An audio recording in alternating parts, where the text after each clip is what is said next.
Then I went to technical services, where I was in charge of finding documents that you don't find in libraries, like where you put explosives on a bridge. Where's the best place to put an explosive on a bridge, and what kind of explosive do you have to get that goes underwater without it, destroying its effectiveness.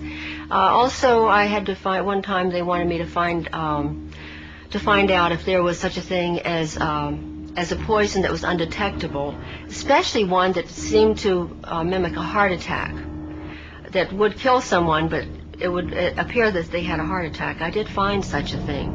Does this pistol fire the dart? Yes, it does, Mr. Chairman, and a special one was developed which potentially would be able to enter the target without perception. The poison was frozen into some sort of dart, and then it was shot at very high speed into the person, so when it reached the person, it would melt inside them, and the only thing would be like one little tiny red dot on their body, which was hard to detect. There wouldn't be a needle left or anything like that in the person.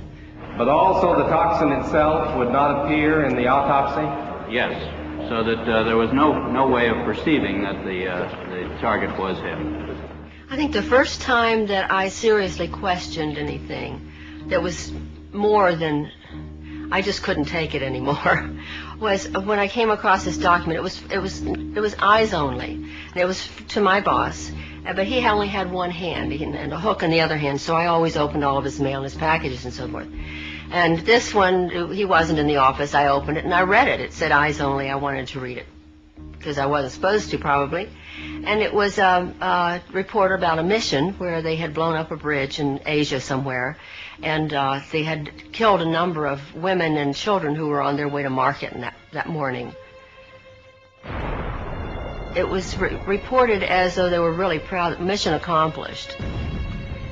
That one bothered me a lot. When my boss came in, I gave him his mail and I mentioned this, and I said, "This is wrong. These women hadn't done anything. These children didn't deserve to die.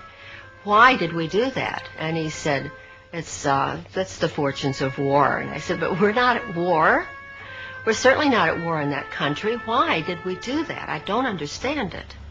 And he said, "Well, you're very young. When you get older, you'll understand those things."